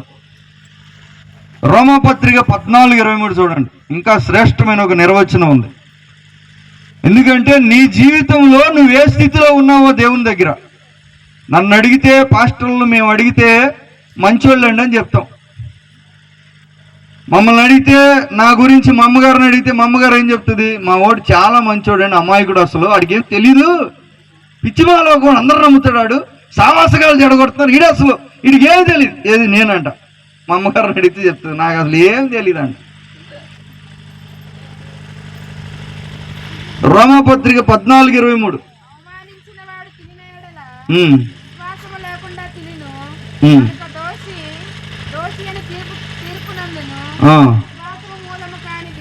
ఏదో అది పాపము. విశ్వాసం మూలము కానిది ఏదో అది పాపము. హల్లెలూయా, దేవునికి స్తోత్రం కలుగును గాక. ఇంకొక డెఫినేషన్ ఇచ్చాడు ఇప్పుడు. ఏది పాపము? విశ్వాసం మూలము కానిది పాపము. నువ్వు నమ్మేది ఒకటి, నువ్వు చేసేది ఒకటి. నీ విశ్వాసం ఒకటి, నీ ఆచరణ ఒకటి. విశ్వాసం నుండి పుట్టనిది ఏదైనా ఏంటంట? విశ్వాసం మూలము కానిది ఏదో అది. చాలా మందికి అర్థం కావట్లా లోకంలో. ఈ క్రైస్తవులు లేకపోతే యేసుక్రీస్తు దగ్గరికి వెళ్ళిన వాళ్ళు పాపులు అంటారేంటి? ఏం పాపం ఏంటి? అంత మనం బాగానే ఉన్నాం కదా, మనం అన్ని బాగానే ఉన్నాం కదా. మానవ సంబంధమైన నీతి వాళ్ళు చేస్తూ ఉండొచ్చు, కానీ దైవ సంబంధమైన నీతి, దేవుడిస్తున్న నిర్వచనం పాపం అంటే విశ్వాస మూలము కానిది ఏదో అది పాపం. ఇందాకేం చెప్పాడు? మేలైనది చేయనెరిగి చేయకపోవటం పాపం, ఆజ్ఞ అతిక్రమం పాపం, పక్షపాతం పాపం. యోహాను రాసిన మొదటి పత్రిక 5వ అధ్యాయం 16లో ఇంకోటి ఉంది, సకల దుర్నీతియు పాపము. ఈ 5 నిర్వచనాలను బట్టి ఇప్పుడు పాపము లేనోళ్ళు ఎవరో చెప్పండి. పాపం లేనోళ్ళు ఎవరు? భూమి మీద ఎవరూ లేరు. దేవునికి స్తోత్రం, హల్లెలూయా. అందరిలోనూ దీని కార్యాలు కనబడుతున్నాయి ప్రభువునందు ప్రియులారా. కనుక మనం పాపులుగానే మనల్ని ఎంచుకోవాలి దేవుని నిర్వచనము నీతిని బట్టి. ఇంకా అర్థం కాకపోతే బైబిల్ ఇంకా స్పష్టంగా చెప్పింది. ఇంకా బైబిల్ గ్రంథం ఏముందంటే, నరుడు దేవుని స్వరూపము దేవుని పోలిక. ఎవరి స్వరూపం ఎవరి పోలిక అంట? నరుడు స్త్రీనిగాను పురుషునిగాను. స్త్రీలు దేవుని స్వరూపము దేవుని పోలిక, పురుషులు దేవుని స్వరూపము దేవుని పోలిక. ఇప్పుడు దేవునిలాగా ఎవరు ఏం చేయకపోయినా వాళ్ళు ఏం చేసినట్టు? దేవుని స్వరూపము పోలికను కొంచెం పక్కకి వెళ్ళిపోయినా పాపం చేసినట్టే అర్థమవుతుంది. ఇప్పుడు దేవునిలాగా ఎవరు లేరో వాళ్ళందరూ కూడా పాపం చేసినట్టే. బైబిల్ నిర్వచనం అది. ఎందుకు అందరినీ పాపులని బైబిల్ చెప్తుంది? అందరూ పాపము చేసి దేవుడు అనుగ్రహించి మహిమను పొందలేకపోతున్నారు. లోక పాపము ఏం పాపము? దేవునిలాగా లేకపోవటమే పాపం. ఎందుకంటే నరుడు దేవుని స్వరూపం దేవుని పోలిక. మరి దేవుడు ఎలాగుంటాడు చూపించడానికి యేసుప్రభు వచ్చారు. యేసుప్రభులాగా ఉండటమే దేవునిలాగా ఉండటం. దేవునిలాగా లేకపోవటము, యేసులాగా లేకపోవటము పాపము చేయటం. దేవునికి స్తోత్రం, హల్లెలూయా. ఆయనలాగా ఏ విషయంలో మనం లేకపోయినా మనం పాపం చేసినట్టే. ఈ నిర్వచనాన్ని బట్టి తప్పకుండా మనకు ఏమొస్తుంది? పాపము యొక్క దోషము, అపరాధము, దానికి సంబంధమైన ఒక దుష్పరిమాణం ప్రభావం పడుతుంది ప్రభువునందు ప్రియులారా. కనుకని యేసుక్రీస్తు లోకానికి వచ్చారు. మరి చూడండి, యోహాను సువార్త 16వ అధ్యాయం 8వ వచనం. యోహాను సువార్త 16:8. ఈ రాత్రి ఒక శ్రేష్టమైన ఆలోచన మీకు చెప్పాలని వచ్చాను. కోట్ల ఖరీదు చేసేది ఇది వాడుకోగలిగితే ప్రభువునందు ప్రియులారా. పిల్లోడు ఒకడు సముద్ర తీరానికి వెళ్ళాడు. సముద్ర తీరానికి వెళ్తే అక్కడ ఆడుకుంటా ఉంటే రాళ్ళు కొన్ని కనపడతాయి. రాళ్ళు కొన్ని ఉంటాయి, కుప్ప. రాళ్ళు తీసుకుని విసురుతూ ఉంటాడు నీళ్ళ మీద. కప్పగంతులన్నీ వేపిస్తూ ఉంటాడు. రాళ్ళు పైకి కొన్ని కిందకు కొన్ని అట్లా ఇట్లా విసురుతూ ఉంటాడు. అలా విసురుతూ ఉంటే కొంచెం సేపు అయిన తర్వాత అక్కడికి ఒక వజ్రాల వ్యాపారి వస్తాడు.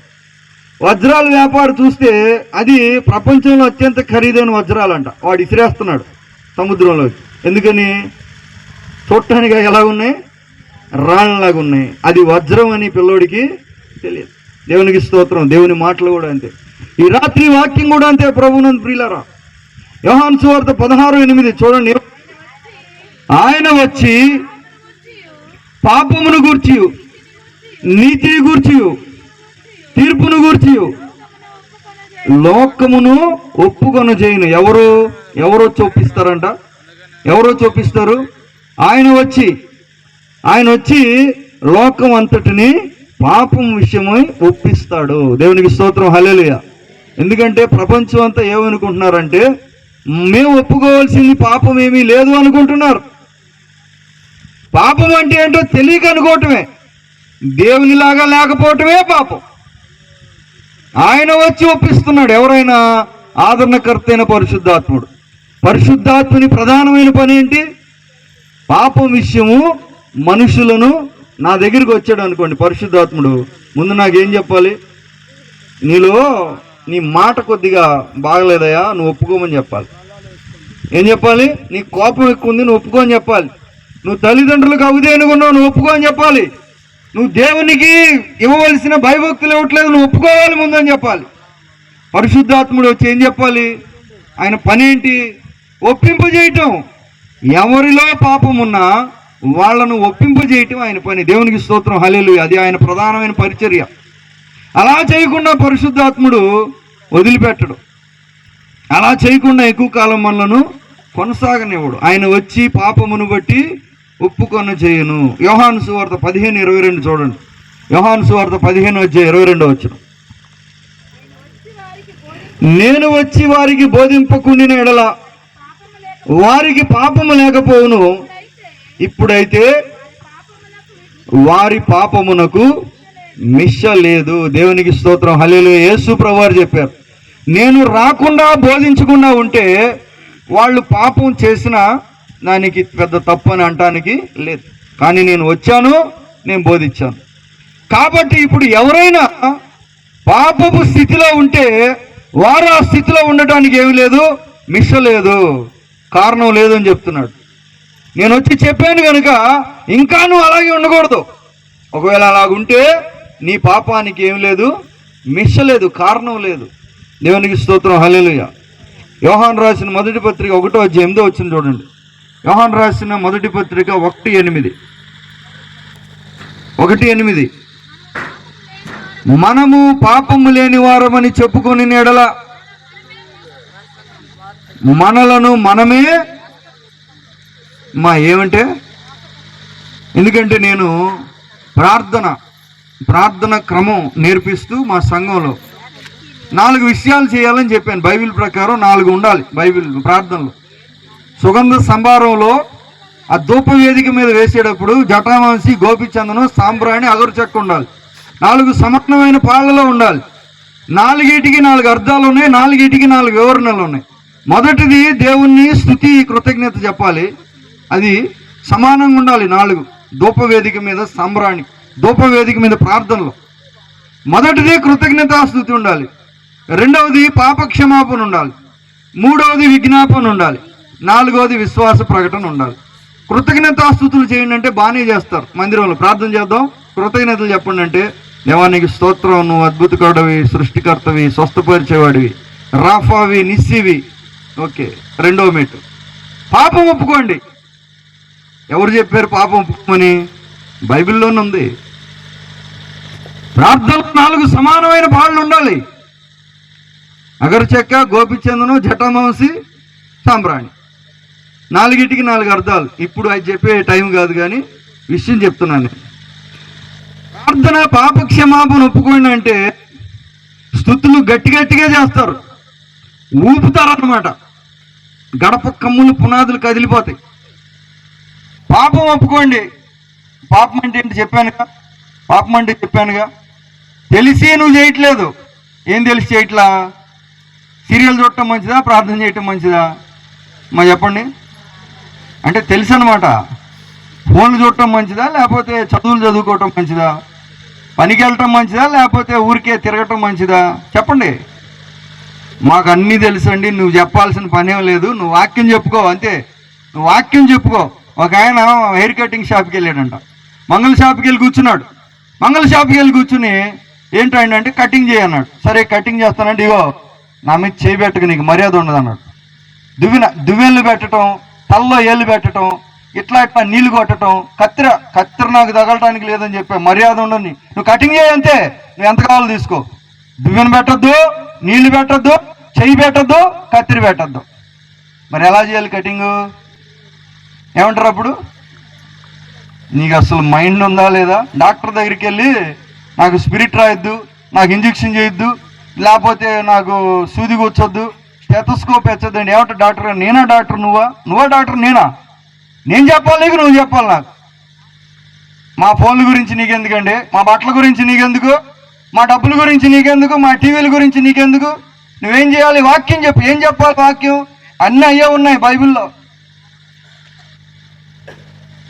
పాపక్షమాపణ చేయండి అమ్మా అంటే, ప్రభువా ఒకవేళ మేము తెలిసి కానీ తెలియక కానీ ఎప్పుడైనా ఏదైనా ఒకవేళ చేసి కానీ ఉంటే కానీ ఏది వీళ్ళు చెప్ప అప్పటిదాకా గట్టి గట్టిగా మైక్తో పని లేదు, కృతజ్ఞతాస్తుతులు. పాపం ఒప్పుకోండి అంటే అత్తను తిడతావు, తల్లిదండ్రులతో తిట్టించుకుంటావు, పని ఒప్పుకుంటావు, పని చేయవు, సిద్ధపాటు లేకుండా బల్లారాధనలో పాల్గొంటావు, బల్లిస్తావు. ఒప్పుకోమంటే తెలిసి కానీ తెలియక కానీ ఒకవేళ కానీ మేము కానీ చేసి కానీ ఉంటే కానీ అంటే నాకైతే ఏమో కనిపించలా. నీకు ఒకవేళ కనపడితే నువ్వు బాధపడకుండా ఉండటానికి నేను చేయమన్నా. ఇది చాలా డిఫికల్ట్ థింగ్ అమ్మ, అర్థం చేసుకోండి. పాప క్షమాపణ ఒప్పుకోవటము చాలా కష్టమైన క్లిష్టమైన విషయం, తేలిక విషయం ఏం కాదు.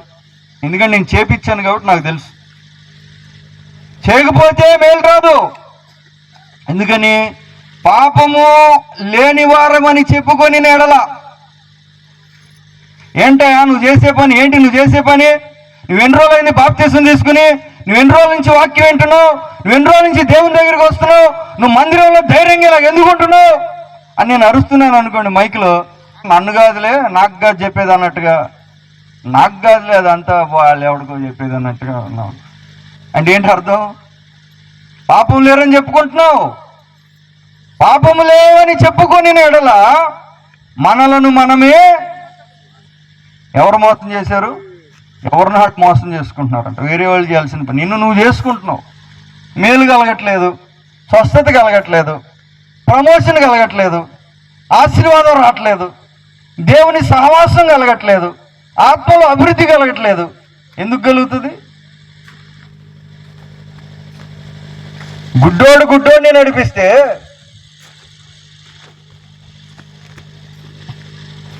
మొదటి యోహాను 1:10 ఏముంది చూడండి. యోహాను రాసిన మొదటి పత్రిక 1వ అధ్యాయం 10వ వచనం, మనము పాపము చేయలేదని చెప్పుకొని ఎడల ఆయనను అబద్ధికునిగా చేయువారు మగుదము, మరియు ఆయన వాక్యము మనలో ఉండదు. వాక్యం ఉండదంట. అబద్ధికుని, దేవుణ్ణి అబద్ధికుని చేస్తాం. దేవుడు వచ్చింది ఎందుకు? నశించిన దానిని వెతికి రక్షించటానికి, మన పాపముల నుండి మనల్ని విడిపించటానికి, ఎవరి పాపం నుండి వారిని రక్షించటానికి. చూడండి రాయబడిన మాట ఏంటి? మొదటి యోహాను 3వ అధ్యాయం 5వ వచనం, పాపములను తీసివేయటికై ఆయన ప్రత్యక్షమైనని. ఏం చేయటానికి వచ్చాడంట? ఏం చేయటానికి వచ్చాడు? కంట్లో ఉంటే కంట్లో నుంచి తీసేయాలి, నోట్లో ఉంటే నోట్లోంచి తీసేయాలి, హృదయంలో ఉంటే హృదయంలో తీసేయాలి, ఉద్యోగంలో ఉంటే ఉద్యోగంలోంచి తీసేయాలి. పాపాన్ని తీయటానికి వచ్చాడు ఆయన. పాపాన్ని నీలో ఉంచి, పాపాన్ని నీతో అంటుగట్టి, పాపం లేదన్నట్టుగా నీతో మాట్లాడి, ఏం పర్వాలేదులే నువ్వు బాగానే ఉన్నావు. వాస్తవానికి ఎవరినైనా పిలిచి అసలు నిన్ను చూస్తే మాకు భలే ఆశ్చర్యం కలుగుతుందమ్మా, అసలు ఈ పరిస్థితుల్లో కూడా నువ్వు ఇంత బాగున్నావంటే నీ ధైర్యానికి అసలు మేము మెచ్చుకోవాలి. నిజంగా అసలు నువ్వు నాకు భలే చెప్తాను నేను మా పాస్టర్ గారికి ఎప్పుడు నీ గురించి. అసలు ఈమెన్న ఇతను ఉన్నాడు చూసేవా, నిజంగా అసలు మెచ్చుకో అంటే పాస్టర్ గారు టీ తాగండి పాస్టర్ గారికి టీ. నీకు బుద్ధి ఉందా లేదా? నీ వయసు ఎంత? నువ్వు ఎన్ని రోజులు అయింది చర్చికి వచ్చి బైబిల్ చదువుకుంటున్నావు? నువ్వు నేను చర్చిలో ఏం చెప్పారంటే పాస్టర్ గారు ఆయన్ని బైబిల్ చదవనిద్దు అన్నారు. ఆయన సంగ పెద్ద, నేను వద్దని తింటాడా? రండి పాస్టర్ గారు ఆయన చదవని బాగా అన్నారు. ఎందుకమ్మా? నీకు తెలియదండి నేను సంగతి. ఆయన బైబిల్ చదవమంటే ముందు వచ్చి నించుని చదువుతాడు, నేను చదవనీయకూడదంట. ఆయన సంగ పెద్ద అయ్యాడు, చదవనీయద్దు అంటారు. ఎందుకు చదవనీయకూడదంట? అతను సరిగ్గా లేడు. దేవునికి స్తోత్రం, హల్లెలూయా. ఎవరు చెప్పాలి? పాపములను తీసి నేను చెప్పాను అనుకో, నేను ఏమంటారు?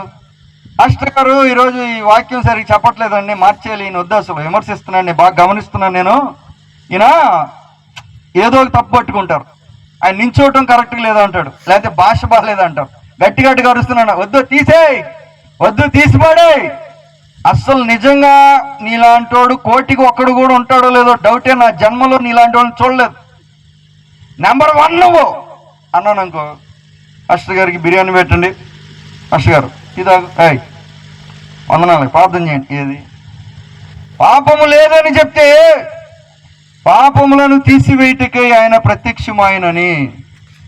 చూడండి, దేవుడు ప్రేమించి యోహాను రాసిన మొదటి పత్రిక 4వ అధ్యాయం 10వ వచనం. యోహాను రాసిన మొదటి పత్రిక 4వ అధ్యాయం 10వ వచనం. మనము దేవుని ప్రేమించితమని కాదు, తానే మనలను ప్రేమించి మన పాపములకు ప్రాయశ్చిత్తమై ఉండుటకు తన కుమారుని పంపెను. ఇందులో ప్రేమ ఉన్నది. హల్లెలూయా, హల్లెలూయా చెప్పండి, హల్లెలూయా. పాపాన్ని తీయటానికి తన కుమారుని ప్రాయశ్చిత్తంగా పంపాడు. అది దేవుని ప్రేమ. పాపము ఉండటం దేవునికి ఇష్టం లేదు. పాపం ఉండటం మనకు దీవెన కాదు. పాపం లేనోడు ఎవడూ లేడు. బైబిల్ ఏం చెప్తుంది? నువ్వు మంచోడువా, నువ్వు నీతిమంతుడా, నువ్వు పెద్ద పరిశుద్ధుడువా, నీ సంగతి చెప్పమంటావా? నీ గురించి మాకు తెలియదు అనుకున్నా. నా గురించి నాకు తెలుసు, నేను లేదు అంటలా. పాపము చేయట్లేదు అంటలా. పాపము ఒప్పుకుంటున్నావా లేదా? ఏంటి ప్రాబ్లం ఏంటి? పాపము చేయనివాడు ఎవడూ లేడు. చిన్నదో పెద్దదో అందరూ యేసు ప్రభులాగా ఎవరుంటారు? దేవుని స్వరూపం పోలికలు ఎవరు ఉండలేరు. మోషే కూడా ఒకసారి పడిపోయాడు, దావీదు కూడా పడిపోయాడు, పేతురు కూడా పడిపోయాడు, పౌలు కూడా పడిపోయాడు. పాపము లేని వారు ఎవరూ లేరు అని ఒప్పుకోని వాళ్ళు ఉంటారు, ఒప్పుకునే వాళ్ళు ఉంటారు. కప్పుకునే వాళ్ళు ఉంటారు, కప్పుకోని వాళ్ళు ఉంటారు. యేసు రక్తంలో అని రాత్రి గ్రహించండి ప్రభునందు ప్రియులారా, ఎలా పాపం కప్పబడుతుంది. ఎబ్రీ పత్రిక 9వ అధ్యాయము 22వ వచనం. మరియు ధర్మశాస్త్ర ప్రకారం సమస్త వస్తువులను రక్తము చేత శుద్ధి చేయబడుననియు, రక్తము చిందించకుండా పాప క్షమాపణ కలగదనియు సామాన్యముగా చెప్పవచ్చును. దేవునికి స్తోత్రం కలుగును గాక. పాపం మనం చేయగలం కానీ, పాపం అన్నిటికీ అంటించగలం కానీ, మొత్తం శాపాలతో నింపగలం కానీ, తీయటం మాత్రం ఈ భూమి మీద ఎవరికి కూడా సాధ్యం కాదు. ధర్మశాస్త్రము స్పష్టముగా చెప్తుంది, సమస్త వస్తువులు రక్తము చేతనే శుద్ధి చేయబడతాయి. పెట్రోల్తో కడిగితే పావు, సబ్బుతో కడిగితే పావు, కన్నీళ్ళతో కడిగితే పావు. నేను కన్నీరు కార్చాను అనుకోండి, దేవుని దగ్గరికి పోదు పాపం. పశ్చాత్తాపం కలుగుతుంది కానీ పాపం పోదు, పరిహారం అవ్వదు. రక్తమే కడగాలి, ఇంకోటి కడగటానికి లేదు. ఇది ధర్మశాస్త్రం. ఆ రక్తము దేవునిదై ఉండాలి. జంతు రక్తము, మేకల రక్తము, కోడెల రక్తం, టైం లేదు చెప్పడానికి, ఇంకో గంట సేపు ఇవన్నీ చూసుకోవచ్చు మనం. రక్తము దేహమునకు ప్రాణము, రక్తము దానిలోని ప్రాణమును బట్టి ప్రాయశ్చిత్తం చేయను. ఎందుకంటే పాపం వల్ల వచ్చే జీతము మరణము. చిన్న పాపమైనా పెద్ద పాపమైనా ఎవరు చేసినా పాపానికి ఏం కలగాలి? మరణమే కలగాలి, చిన్నదైనా పెద్దదైనా. ఆ మరణము రక్తము చిందించినప్పుడు దానిలోని ప్రాణం దీనికి ప్రాయశ్చిత్తం చేస్తుంది. కాబట్టి రక్తం ద్వారానే పాప పరిహారం కలుగుతుంది, ప్రాయశ్చిత్తం కలుగుతుంది. ఇంకొక రకంగా కలగదు. మనం కానుకలు ఇచ్చి దాన్ని తుడి చేసుకోలేము, కన్నీరు గార్చి మనం తుడి చేసుకోలేము. చేయటానికి చేయొచ్చు కానీ తీసుకోవటం మన వల్ల కాదు. యేసు ప్రభు వారి ద్వారానే సాధ్యం. హల్లెలూయా. అయితే యేసుక్రీస్తు రక్తము సిలువలో కార్చబడి ఉంది. ఆయన అంటున్నారు, నా దగ్గరికి రండి భారం మోయించిన సమస్త జనులారా, నేను మీకు విశ్రాంతినిస్తాను. ఎలాగా? నీ పాపమును నా రక్తంతో నేను కడిగేస్తాను, నా రక్తంతో నేను కప్పివేస్తాను, దాని శిక్ష నీకు రాకుండా నేను దానికి నీకు అడ్డం ఉంటాను. ఇది యేసు ప్రభు వారు చేసిన కార్యం. అయితే మనం ఏం చేయాలి? ఎందుకంటే పాపం ఉంటే ఏం చేస్తుందో చూసాం. వ్యాధి, వ్యసనము, శాపము, అనారోగ్యము, అన్ని రకాలైన సమస్యలకు పాపము కారణం. ఎక్కడో చోట ఉంది, అది ఏదో ఒక రూపంలో. మనం చేస్తుండొచ్చు, పూర్వీకులు చేస్తుండొచ్చు, ప్రాంతంలో ఉండుండొచ్చు, వేరే వాళ్ళ వల్ల మనకు వచ్చి ఉండొచ్చు. ఎలాగన్నా కానివ్వండి, పాపం ప్రధానమైన సమస్య. దానికి పరిష్కారం ఉందా? పరిష్కారం ఉంది. యేసు రక్తమే పరిష్కారం. అయితే మనం ఆ పరిష్కారం రావటానికి ఏం చేయాలి? బైబిల్ చెప్తుంది. అపోస్తుల కార్యములు చూడండి, 3వ అధ్యాయం. అపోస్తుల కార్యములు 2వ అధ్యాయం 2:37, 2వ అధ్యాయం 37-38 వచనాలు. 2:37-38. వారు ఈ మాట విని హృదయంలో నొచ్చుకొని, సహోదరులారా మేము ఏమి చేతుమని పేతురును అడుగగా, పేతురు మీరు మారు మనసు పొంది పాప క్షమాపణ నిమిత్తము ప్రతివాడు యేసుక్రీస్తు నామమున బాప్తీసం పొందుడి. చూడండి 3వ అధ్యాయం 20 వచనం కూడా చూడండి. 3వ అధ్యాయము 20 వచనం, 3:20, అపోస్తులు 3:20. ఏం చేయాలి? రాత్రి మీ కొరకు నియమించిన క్రీస్తు యేసును పంపునట్లు మీ పాపములు తుడిచివేయబడు నిమిత్తము మారు మనసు నందు తిరుగుడి. హల్లెలూయా. ఏం చేయాలి? ముందు మారు మనసు పొందాలి. అంటే ఏమేం పాపాలు చేశాము, ధర్మశాస్త్రము వలన పాపం మనకు ఎట్టిదో తెలియబడుచున్నది. ఒకవేళ మీకు అర్థం కాకపోతే ఒకసారి వెళ్ళి పాత నిబంధన చదవండి. ధర్మశాస్త్రం చదివితే స్కానింగ్ రిపోర్ట్ వస్తుంది. అస్సలు నీ పొజిషన్ ఏంటి? యేసు ప్రభువు చెప్పారు, నువ్వు దిక్కుమాలినోడివి, దౌర్భాగ్యుడివి, గుడ్డివాడివి, దిగంబరుడివి అని ఎరుగక నాకేమి ధనవంతుణ్ణి, బాగానే ఉన్నాను, ధనవృద్ధి చేసుకుని స్కానింగ్ రిపోర్ట్ ఇస్తుంది. ధర్మశాస్త్రం వలన పాపం మనకు ఎట్టిదో తెలియబడుచున్నది చెప్పారు. విశ్రాంతి దినమును పరిశుద్ధముగా ఆచరించుము అంటే దేవునికి ఒక రోజునిచ్చి ఆ రోజు నువ్వు జాగ్రత్తగా చేయాలి. చేయకపోతే ఏం చేసినట్టు అంట? నరహత్య చేయవద్దు, దొంగతనం చేయొద్దు. దొంగతనం చేస్తే ఏం చేసినట్టు? మొత్తం ఎన్ని ఆజ్ఞలు ఉన్నాయి ధర్మశాస్త్రంలో? ఎన్ని ఉన్నాయి చెప్పండి ధర్మశాస్త్రంలో? తెలుసా ఎన్ని ఉన్నాయో? ధర్మశాస్త్రంలో ఎన్నున్నాయి ఆజ్ఞలు?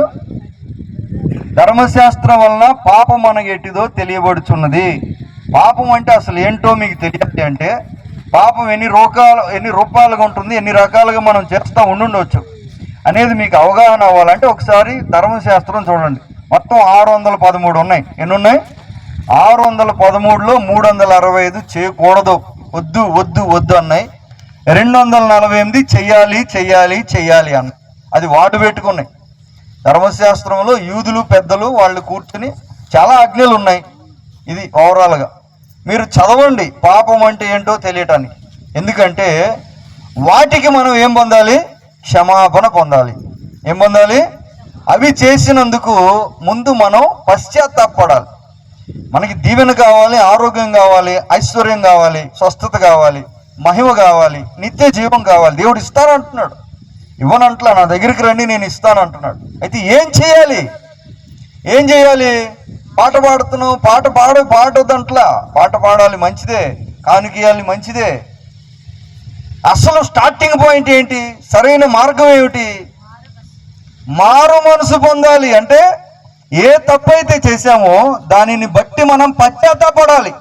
అయ్యో నేను దేవునికి వ్యతిరేకంగా చేశాను, దేవునికి దుఃఖం కలిగించాను, ప్రవర్తించకూడని రీతిగా నేను ప్రవర్తిస్తూ వచ్చాను, ఎదురు మాట్లాడాను, నేను స్కూల్లో చేరాను, కాలేజీలో కానీ నేను చదవను. మా తల్లిదండ్రులు కష్టపడి డబ్బులు కట్టారు, నేను మాత్రం చదవను. అది తప్పో రైటా? చెప్పండి, తప్పో రైటా? నాకు తప్పని తెలిసినప్పుడు నేనేం చేయాలి అంటే నేను అలా చేసినందుకు బాధపడాలి, పశ్చాత్తాపడాలి దేవుని దగ్గర. అయ్యో అనవసరంగా వాళ్ళ డబ్బు వేస్ట్ చేశాను, నేను జీవితాన్ని పాడు చేసుకున్నాను, సాతాను ఆలోచన ప్రకారం చేశానని నేను బాధపడాలి.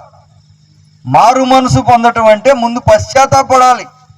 అలా చేసి బాధ పెట్టానని అర్థం చేసుకుని ఇంకా అలా చేయకుండా ఉండటానికి దేవుని దగ్గర తీర్మానం తీసుకుని ఒక మాట ఇవ్వాలి. ఇంకా నేను చేయను ప్రభువా, ఈ విషయం నేను కరెక్ట్గా ఉంటాను, అనవసరంగా వాళ్ళని తిట్టాను, లేకపోతే లేనిపోని మాటలు చెప్పి గొడవలు పెట్టాను, లేకపోతే ఇస్తానని చెప్పాను, ఇవ్వలేదు, అప్పు తీసుకునేటప్పుడు ఉన్న మాట, నీకెందుకు, రేపు నువ్వు చెప్పే పనే లేదు. అసలు తీసుకునేటప్పుడు చెప్తాం మనం మాటలు, ఇచ్చేటప్పుడు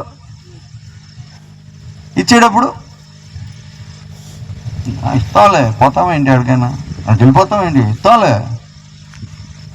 తప్ప రైటా?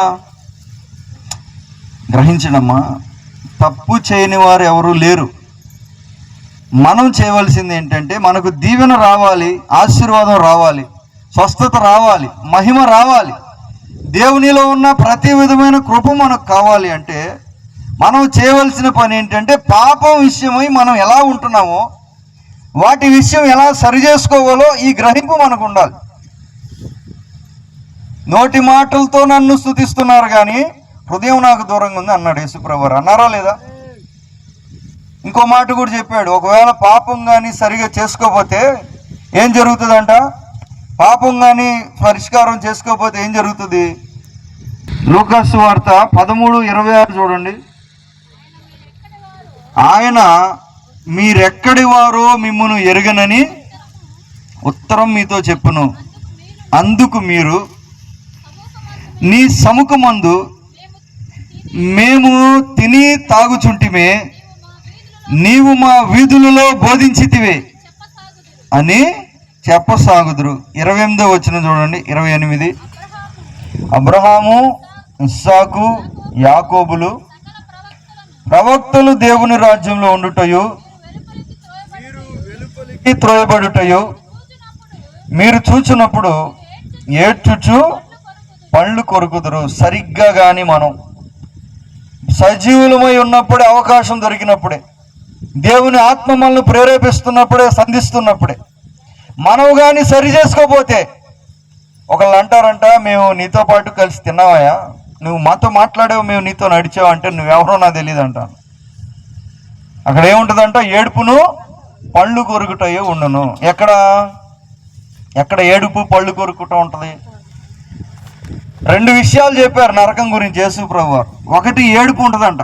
ఏడుపే ఏడుపు, ఏడుపే ఏడుపు. అందరూ ఏడుస్తూనే ఉంటారు ఆపకుండా. మనం కూడా ఏడుస్తాం, కానీ మన ఏడుపు వినేవాడు ఎవడు ఉండడు. ఎందుకని? వాళ్ళు మనకంటే ఎక్కువ ఏడుస్తారు.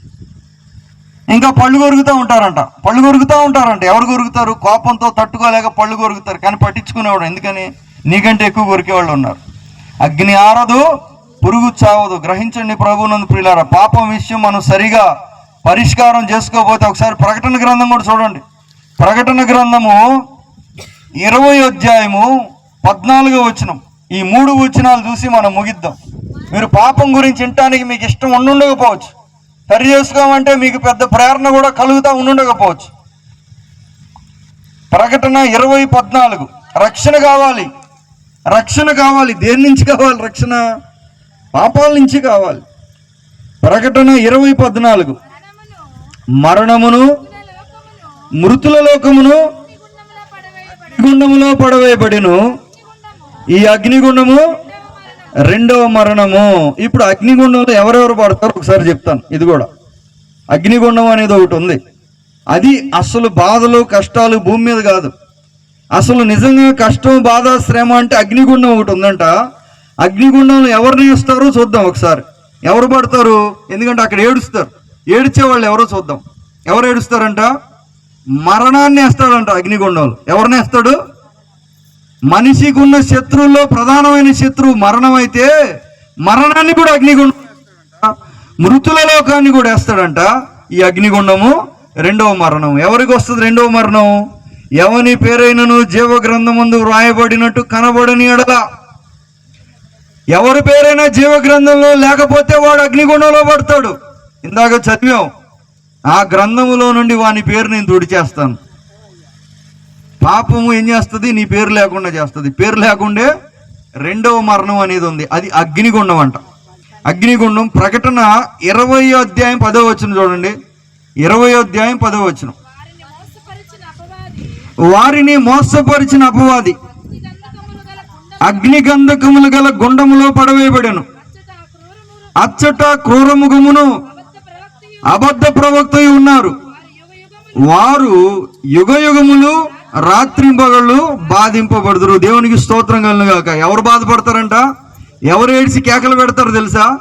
ఎవరు అయ్యో అంటారు తెలుసా? సాతాను అంటాడంట. ఎవరు అంటారు? సాతాను కాలే అగ్నిగుండంలో మనుషుల్ని వేస్తే, సాతాను అభిషేకించబడిన కెరూబు, సాతాను భూమి మొత్తం నాశనం చేసేవాడు, ఈ మహిమంతా నాదే అని చెలరేగినాడు. సాతాను క్రూర మృగము అబద్ధ ప్రవక్త మండే గుండంలో కాలి బాధ సంబంధమైన పొగ యుగ లేదు. సాతాను ఏడుస్తాడంట. నీకంటే గట్టిగా అరుస్తాడు సాతాను. నీ అరుపులు ఎవడు వింటాడు అక్కడ? అయినా నేను అరుస్తాను, అయినా పట్టించుకుని నీకంటే ఎక్కువ ఏడుస్తాడు సాతాను. కాలిపోతాడు, మాడిపోతాడు. బాధ యుగయుగములు. అగ్ని ఆరదు, పురుగు చావదు. అక్కడ మరణం లేదు. ఇక్కడ కాలితే చచ్చిపోతావు, అక్కడ చావు. ఏడుస్తూనే ఉండాలి, కానీ పట్టించుకునేవాడు. ఎందుకని? సాతాను బాధపడే చోటు మనుషులు పడితే వాళ్ళ పరిస్థితి ఏంటి? మరణాన్ని కాల్చే అగ్నిగుండంలో మట్టి చేత చేయబడిన నరమానవుడు. అమ్మ కాల్తే ఎలా ఉంటుందో తెలుసా మీకు? ఒకసారి చూసుకోండి, ఊరికే జస్ట్ ట్రయల్గా, అంటే జస్ట్ మనం చూసుకుంటే మంచిది కదా. ఒకసారి కాల్తే ఎలా ఉంటుందో చూసుకోండి, ఎందుకంటే మామూలుగా కాలదంట. సాతాను అరిచి పళ్ళు కొరికి ఏడుస్తాడంట, కేకలు పెడతాడంట. సాతాను కాలిపోయే అగ్నిగుండంలో మనుషులు పెడితే వాళ్ళ పరిస్థితి ఏంటి? అతను ఏడిపినాలా, నీ ఏడిపినాలా, నిన్ను మోసం చేసినోడు వినాలా? మరి ఎవరెవరు ఉంటారో అక్కడైతే తెలియదు, కానీ చాలామంది అయితే ఉంటారు. ఎవరు ఉంటారు? ఎవరైతే పాపం విషయం ఇప్పుడు పరిష్కారం చేసుకోకుండా, ఏం కాదులే ఇంకా టైం ఉంది అన్నట్టుగా, ఇప్పుడే అంత అర్జెంట్ ఏముందిలే అన్నట్టుగా, అయినా మేము బాగానే ఉన్నాం అన్నట్టుగా, ముందు మీరు చేసుకోండి పాస్టర్లు అన్నట్టుగా మా ప్రకటన గ్రంథం రాయబడి ఉంది. చూడండి, 14వ అధ్యాయం 11వ వచనం, 14:11. వారి బాధ సంబంధమైన పొగ యుగ యుగములు లేచును. ఒక రోజు కాదు, 2 రోజులు కాదు, 3 రోజులు కాదు, నిత్యం యుగ యుగాలు లేస్తానే ఉంటుంది. అంటే ఎండాకాలం ఎండ తట్టుకోవాలంటే ఎంత బాధ ఉంటుంది. అలాంటిది యుగ యుగాలు పైగా ఏడుస్తూ ఉంటారు అందరూ. నువ్వు ఏడుస్తావు, వాళ్ళు ఏడుస్తారు, వాళ్ళు కొరుకుతూ ఉంటారు, నువ్వు కొరుకుతూ ఉంటావు, నువ్వు మాడిపోతావు, వాడు మాడిపోతావు, పొగే పొగ అక్కడ. ఇక ఆ పరిస్థితుల్లోకి వెళ్ళి అంత అవసరమా మనకి? సాతాను కోసం సిద్ధపరిచిన అగ్నిగుండంలో వెళ్ళటానికి మనకు తొందర ఎందుకు? మా ఇష్టం అండి, మేము వెళ్తామంటే మీ ఇష్టం, లేదు తప్పించుకుంటామంటే దేవునికి స్తోత్రం కలిగి. ఈ రాత్రి అనుకూల సమయం, రక్షణ దినం. మీరు గుర్తుపెట్టుకోండి, దేవుని వాక్యం రాయబడి ఉంది, సున్నా కూడా అటు ఇటు పోదు. భూమి ఆకాశము గతించిన ఎవని పేరైనను జీవ గ్రంథమందు రాయబడినట్టు కనబడని ఎడల, నీ పక్కనుంటాడో, నీ ముందుంటాడో, నీ చుట్టూ ఉంటారో మరి దయ్యాలు తెలీదు. అవి మాడి ఏడుస్తూ ఉంటాయి, నువ్వు వాటి మధ్యలో దూరు నువ్వేం చేస్తావో మరి. మనకి రాత్రి ప్రభునందు ప్రియులారా, మనము యేసుక్రీస్తు ఇచ్చే రక్షణ ఈ రాత్రి అందుకుందాం. దేవునికి స్తోత్రం కలుగాక. ఆ ఉగ్రత నుండి, ఆ అగ్నిగుండము నుండి, ఆ 2వ మరణం నుండి, ఆ యుగయుగముల బాధ నుండి దేవుడు తప్పించడానికి రాత్రి నిన్ను నడిపించారు, నీతో మాట్లాడారు, నీకు వివరించారు. పాపము ఉంటే సమస్యే, భూమి మీద సమస్య, భూమి విడిచినాక కూడా సమస్య. నీకు సమస్య, నీ కుటుంబానికి సమస్య, నీ శరీరానికి సమస్య, నీ ఆత్మకు సమస్య. పరిష్కారం చేసుకోవాలి, దేవుని దగ్గర సరి చేసుకోవాలి. ఏం చేయాలని అడిగారు. మీరు ముందు ఏమేం చేశారో అవి ఒప్పుకోండి. ముందు గుర్తించండి, నేను ఇది చేశాను, చేయకూడదు, తప్పైంది నాయన, తెలియక చేశాను, ఇంక మీదట నేను చేయకుండా ఉండడానికి ప్రయత్నం చేస్తాను, ఇదిగో తీర్మానం తీసుకుంటున్నాను, ఇలా ప్లాన్ చేసుకుంటాను, ఇలా నీ దగ్గర మాటిస్తాను, నీవు నాకు కృప ఇవ్వు, నీకు నాకు సహాయం ఇవ్వాలి. పాపాన్ని ఒప్పుకొని పాపానికి క్షమాపణ పొంది మన పాపాలు యేసు రక్తంలో కడిగి వేసుకొని దానికి సూచనగా బాప్తిస్మం తీసుకుని సంఘములో చేరి ఆత్మచేత నింపబడి మనము శరీర సంబంధమైన క్రియలను నశింపజేస్తూ మనం జీవిస్తే ఆ నిత్య మహిమలోనికి మనం వెళ్తాం. దేవునికి స్తోత్రం కలుగును గాక. ఎవరి పాపముల నుండి చేయడం తేలిగ్గా చేయొచ్చు. ఎవరేం చేశారో వాళ్ళకి తెలుసు, మీకు తెలుసు మీరు ఏం చేశారో. ఎలా తెలుసు? ఎందుకంటే నేనేం చేశాను నాకు తెలుసు కాబట్టి, నేనేం చేస్తాను నాకు తెలుసు కాబట్టి, మా వాళ్ళు ఏం చేస్తారో నాకు తెలుసు కాబట్టి, మీరేం చేస్తారో మీకు తెలుసు అని చెప్తున్నాను. ఒకవేళ డౌట్ ఉంటే చదవండి, బైబిల్ చదవండి, అసలు ఏంటి నాలో ఏముంది. ఇంకా మీకు సహాయం కావాలంటే ఈ రాత్రి ప్రార్థన చేస్తాం తప్పకుండా. మీరు మీ అయ్యగారు ఉన్నారు, మీరు ఈ రాత్రి కానీ నేను రక్షణ పొందాలి, నేను మారు మనసు పొంది నూతనపరచబడాలి, నేను ఆ నిత్య అగ్ని నుండి తప్పించుకోవాలి, సాతాను మాడే చోట బాధపడే చోటకు నేను వెళ్ళకూడదు, దేవుని మహిమలోనికి వెళ్ళాలని ఆశ ఉంటే వచ్చి మీ అయ్యగారిని కలవండి. ఇంకా డౌట్ ఉంటే మేము ప్రార్థన చేస్తాం. కృప ఉన్నప్పుడు వాడుకోండి, పోతే దొరుకుతుంది చెప్పలేం. మళ్ళీ అటు వెళ్ళి అటు తిరిగాక సింహం ఉంది అక్కడ, రోడ్డు మీద ఇటు వెళ్ళాక అటు మలుపు తిరిగితే సింహం ఉంది, అటు వెళ్ళొద్దంటే తమ్ముడు ఇక్కడుందా సింహం? ఇక్కడ లేదు కదా, అక్కడికి వెళ్ళాక చూసుకుంటా అంటున్నాడు ఒకడు. ఏమంటున్నాడు? అన్న అటు వెళ్ళి అటు తిరిగితే సింహం ఉంది, నువ్వు అటు వెళ్ళొద్దురా అంటే, తమ్ముడు ఇక్కడుందా సింహం? ఇక్కడ లేదు కదా, అక్కడికి వెళ్ళాక చూసుకుంటా అన్నాడు. అక్కడికి వెళ్ళాక ఏం చూస్తావు? అక్కడికి వెళ్తే సింహం కనపడుతుంది. నువ్వు చెప్పినట్టు 100 మంది చెప్పారు, పోయారు, ఒక్కడు కూడా రాలేదయ్యా, సరే నీ ఇష్టం. ఉందో లేదో ఎవడికి తెలుసు సింహం అక్కడ? వెళ్ళిపోతే ఇంకా జాగ్రత్తగా ఉండాలి. ఒక తీర్మానం తీసుకోవాల్సిన మనవి చేస్తూ చిన్న మాటలు నేను ముగిస్తున్నాను. యేసుక్రీస్తు అనుగ్రహించే రక్షణ మనం అందరము పొందుదుముగాక. ఆమేన్.